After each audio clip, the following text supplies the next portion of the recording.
What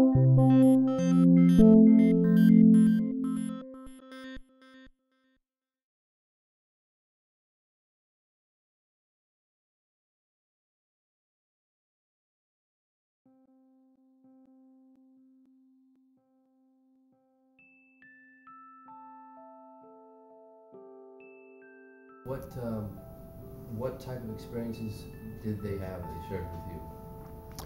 Well, there's a whole range of experiences as well. It's in the literature from military people who have had encounters in flight and been vectored to chase unidentified objects. People who have official positions whose job was to know about possible extraterrestrial visitation and to do something with it. People within government. And those are the more credible sources because they've had hands-on, first-hand experience with all of this. Whether they come forward or not is up to them. It's, if they want to come out with their information, if they don't feel that they're under security constraints and they somehow get relief or amnesty from any oaths of security, then I would hope they would come forward. There's a lot that does go on with these high security classifications under military rules. I think it's a fairly muddy area when we're talking about this level of activity. Yes, there are some stories that are rather ghastly, as a matter of fact. Now, I can't validate those. I don't know that they're necessarily true. But like many other stories, they put fear in the hearts of people, and that's perhaps why many of the people don't want to come forward. Well, my interest basically is what's the nature of the universe we live in? What is our relationship to the larger reality? If that's a part of the larger reality and we're denying it, that to me is unconscionable. I don't live that way. If I went into space to learn about the universe we live in, to get new insights, to go beyond the boundaries of our known existence. And if these phenomena are really indicators of new information about the cosmos at all, and intelligent life in the cosmos, and our ability to travel in the cosmos, as circumstantial evidence would suggest, then we ought to get to the bottom of it. It's just my curiosity that drives me. There seems to have been, over the last 50 years at least, and more, a great deal of secrecy surrounding the so-called UFO event. It's a very complex subject. We're not dealing with something that's very simple here. If we take well, we have sightings of all sorts. We've been reported thousands and thousands of sightings for 50 years or so. Large numbers of those sightings are indeed misperceiving natural phenomena in some way. But a large number of them are not misperceiving. They seem to be well-documented events that represent flying craft that do not match anything we have in an earthbound arsenal, which is very short of saying we have validated in the public domain that they are ET craft. We have to rely upon that to get better answers. We have to rely upon people who have been there and interacted, have first-hand data. The only people I know of that claim to have been in that position are former intelligence, military, and government people, and some contractor people, whose official duties in the early days were to investigate this and know about it. Those people were under, at that time, great restrictions and high security clearance that prevented them from telling the general public about it.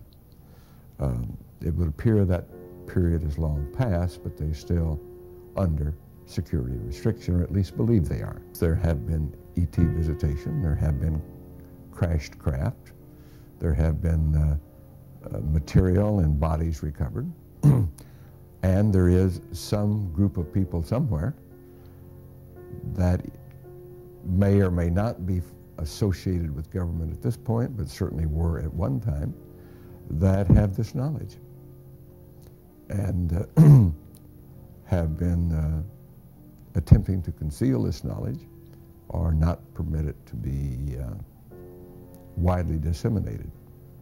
So who do you think is in control of this knowledge at this point? I cannot answer that.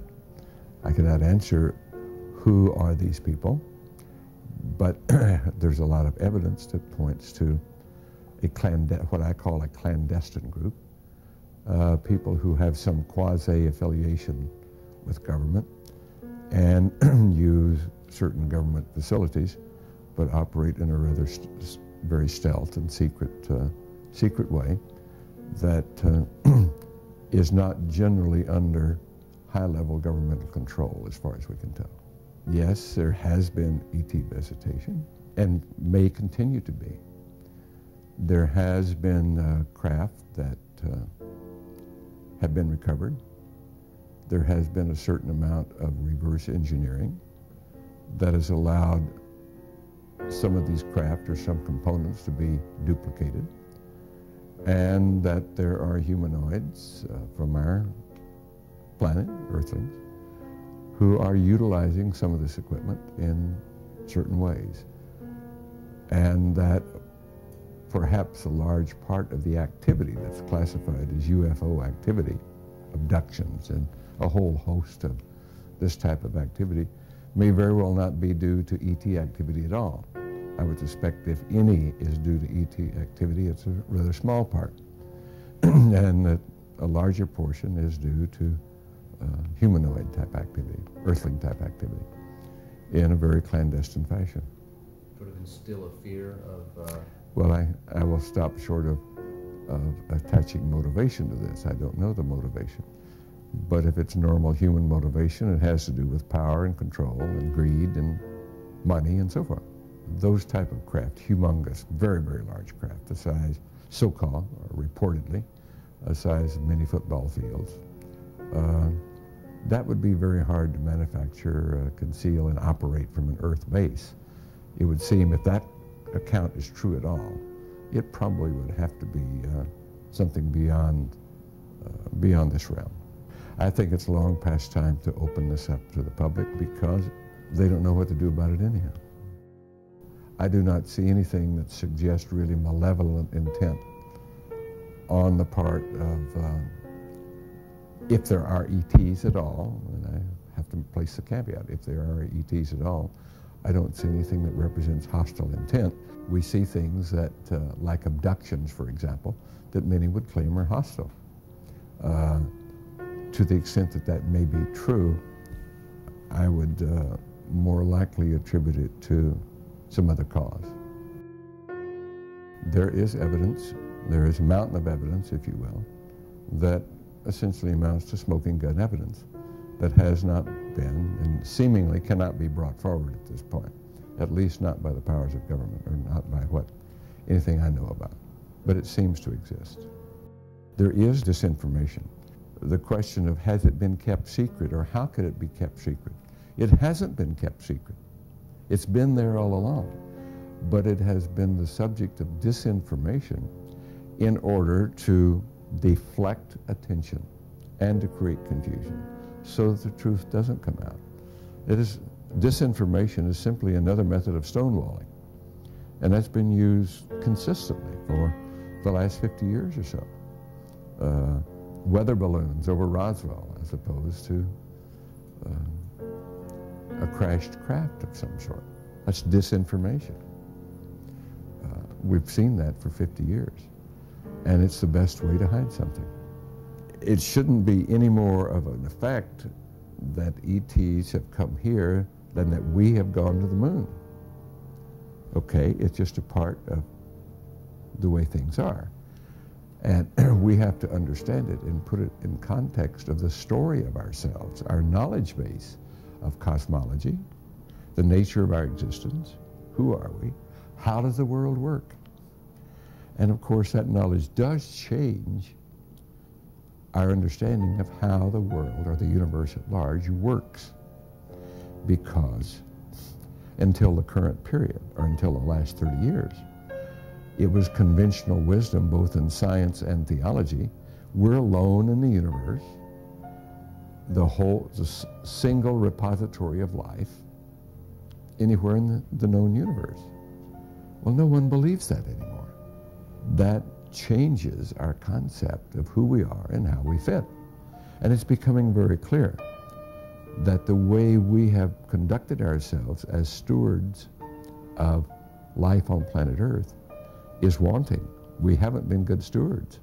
We have environmental, global problems right now that are bringing civilization to a crisis. And people don't want to hear that, but it's slowly becoming obvious that that is true. So this knowledge of who we are, how we manage a planet, how we fit into the larger scheme of things is a very important question.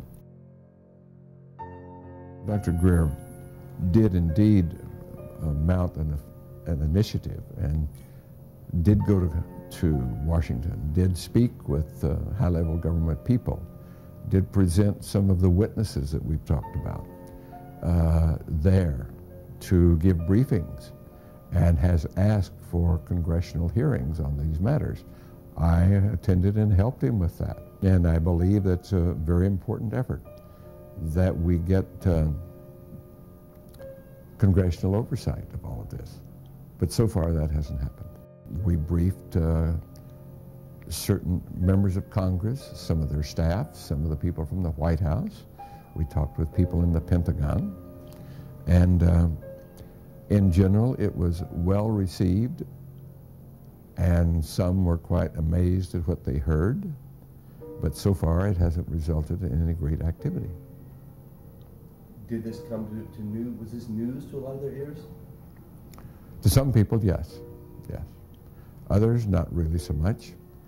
But I will say it led me to the belief that people in high-level government have very, very little, if any, information, valid information about this. Most have no more knowledge than the man in the street. Representatives from the intelligence section, they were out of the loop of the things we're talking about. Does that come to a concern to you? Oh yes, it's a very great concern. I have expressed this concern over and over. That's exactly what I'm saying, is that whatever activity is going on, to the extent that it is a clandestine group, a quasi-government group, a quasi-private group, it is without any type, as far as I can tell, of high-level government oversight. And that is a great concern.